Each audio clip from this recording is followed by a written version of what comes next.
the second day. It's cold, but it's still not like it was in them teens, so I'll deal with it. It's no longer snowing. Now it's freezing rain. So I'm able to come out here without much trouble. The girls are already inside. Their water is still melted, food still in place. You always want to check those things when you come to check for eggs. Let's see if there are any afternoon deliveries. 3. How pretty. Look at how gorgeous that is. Oh, 4. All right. Hey, girls. Thank you. Okay. I'm going to have to put this camera down so I can get these. Ooh. So pretty. Hope y'all can see them. That's gorgeous.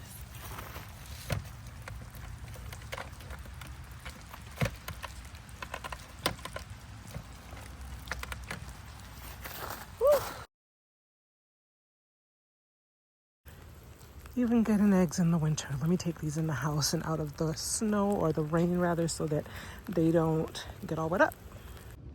So the chickens are, yeah, they're doing their jobs right now. So what I'm gonna do is make myself a bunch of eggs this morning, and then I'll use them over the next few days, because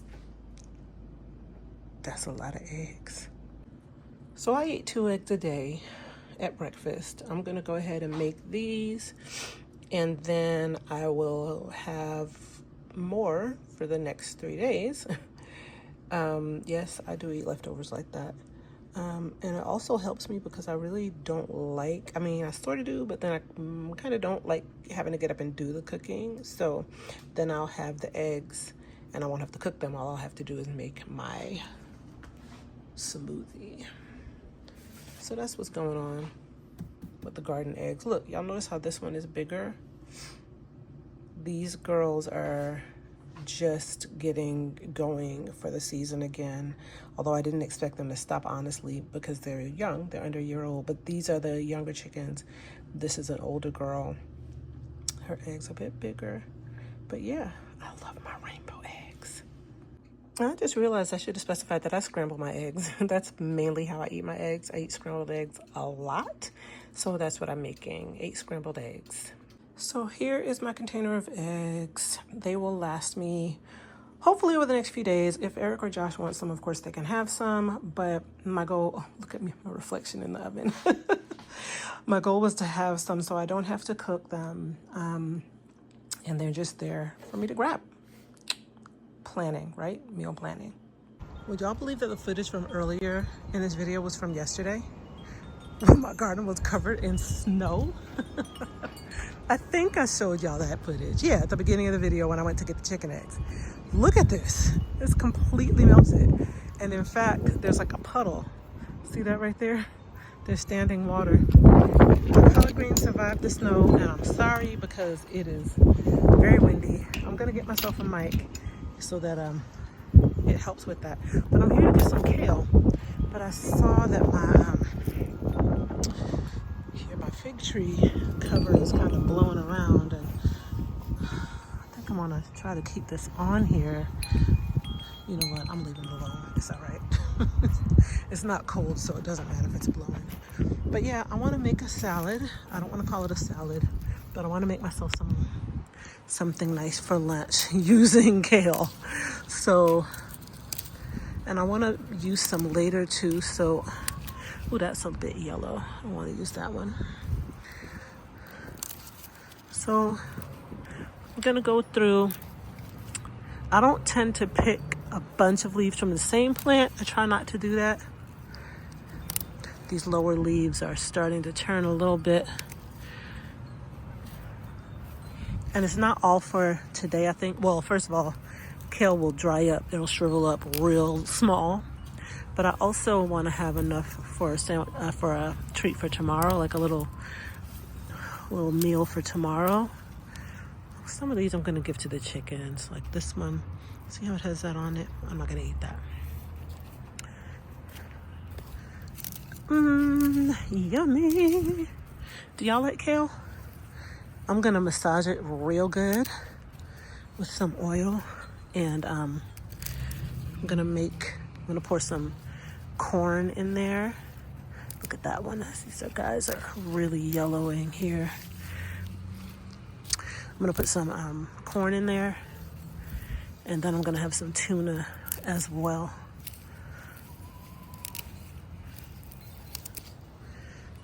Okay, let me take a little bit over to the chickens.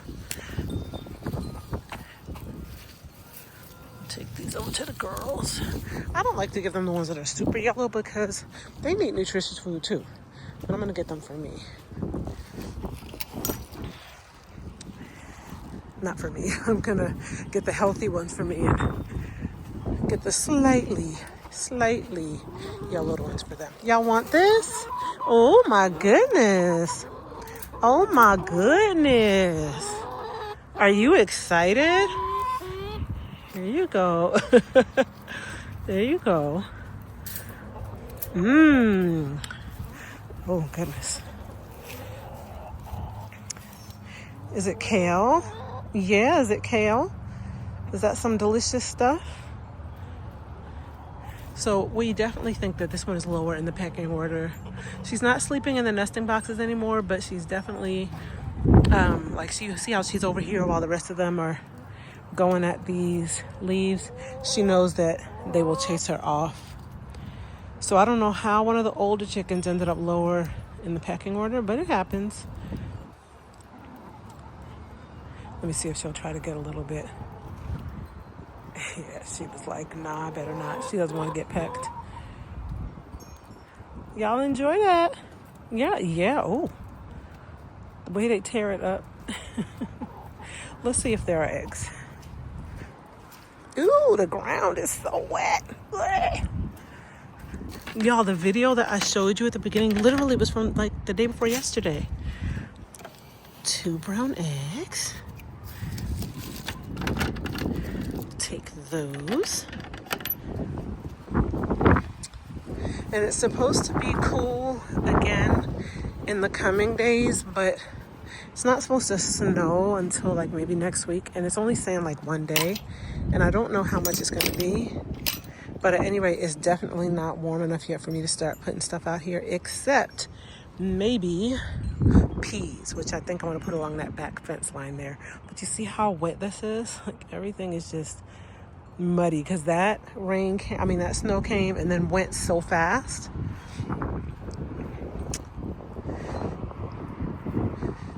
Oh, wait, my butterfly. Yes, it's rusted, but that's kind of part of the design. Oh, I can't quite get it on there. There we go.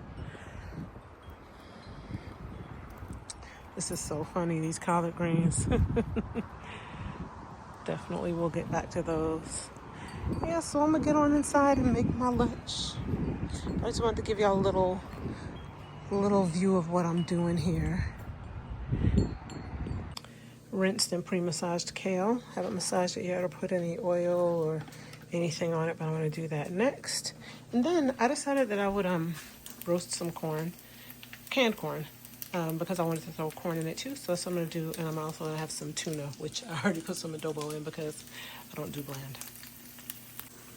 This is post-massaging, and to massage it, I just squeeze it for like 2 to 3 minutes. You saw that in the previous video. I'll post it here, or I'll link it here rather, so you can see me massaging my kale.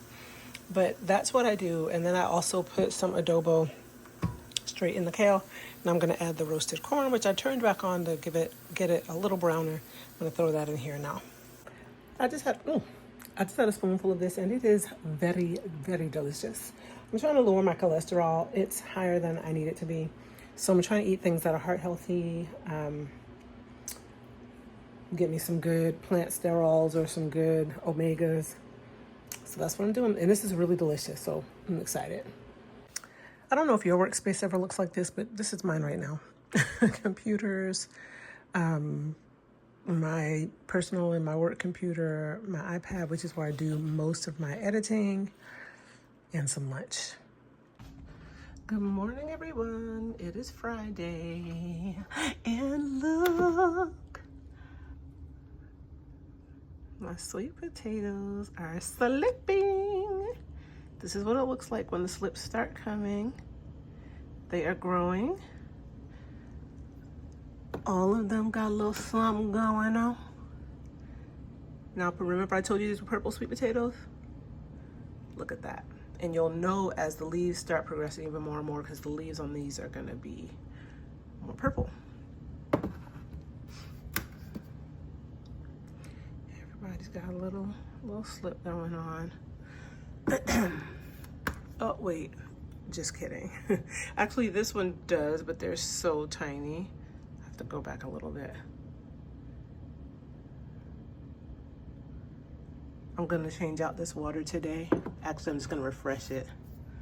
But yeah, they're coming along. So that's the weekly update on the sweet potato slips. Like I said, it's gonna be a couple of months yet, because I'm not even gonna take these. These won't go outside until April, May-ish, but they're gonna be, at that point, once these slips get really long, you know, I want them to grow quite extensively, then I'm gonna take them off the potatoes and put them in water. And then when that happens, they're going to grow roots of their own. And then those roots will be what I put. I actually bury the sweet potato vine in the ground with the leaves, some of the leaves exposed. And then that's how they're gonna grow sweet potatoes. You can see, just bring this back, see how the roots are really giving. Now the pink roots, those are actually where slips could have come out. But they're gonna go ahead and just create roots because I have them under the water. Hold on, let me also turn this around a bit. Yeah. You can even see a spot where there's, I don't know if you can see here on the side of the cup. Let me see if I can get a better angle of it here. There's a shoot, like a slip coming up and roots coming out of that spot. We'll see if I let that one actually root or make a slip, or just ignore that one. I mean, I can't let it make it, but if I take that one or not. So yeah, that's the progress and I'm really excited. Okay, I've brought these in from the shed and up from downstairs, and I'm guessing that houses all across the land are looking like this. Or they've already done this part and are on to the next stage already. But for me, I just went and got my starter trays. I'm gonna actually start some small things like flowers in these little ones, but the trays are what I need. The trays like this are what I'm gonna be putting my pots in. And you can see these pots are filthy. They definitely have dirt in them from last year. Well, this one looks actually pretty clean, but it's still dirty and needs to be cleaned. And then before that, well, then after that, I'll fill them up for use for this year. But I've got a lot of cleaning to do, because in addition to still having leftovers from last year, they just have crud like from the basement and from the shed that I want to get cleaned off. Sometimes there can be pathogens from the previous year. And in my last video, I might have made it unclear when I said I hadn't washed them. I meant I haven't washed them since last year. I had washed them the year before and then put things in it. And then this year, I'm going to wash them and put my new soil in it to get started. I will be using some bleach and water and Dawn soap, a mix, and then cleaning them so that they're all ready to start this year's process. So this is going to take a while because I need to do each one of them separately. I will not be like washing off the words on them though. You can see that the year before, well, you might be able to see I used these for, something else that I can't tell what. Catalina, it says broccoli. Previously I had used it for red acre cabbage. So I just cross out the previous year's usage and reuse it for a new thing. Yes, they are plastic. I am going to use them again. I have some other ones that are a little firmer. I have leftovers from starts that I bought at the store.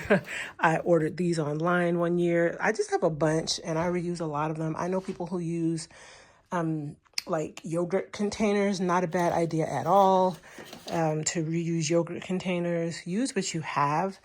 If you don't have things, you know, use things that you get finished with them, like store purchases, and then you can just reuse those. You don't have to go out and buy new stuff. It's really easy once you get a stack over the years to start using them. But just if you're just starting out, don't throw out the containers from starts that you buy from the store. And also don't throw out your yogurt containers and cottage cheese containers and things like that. Use those things. Ciao. Absolutely.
I wanted to show this to y'all because just between today and yesterday, look at how much this has grown.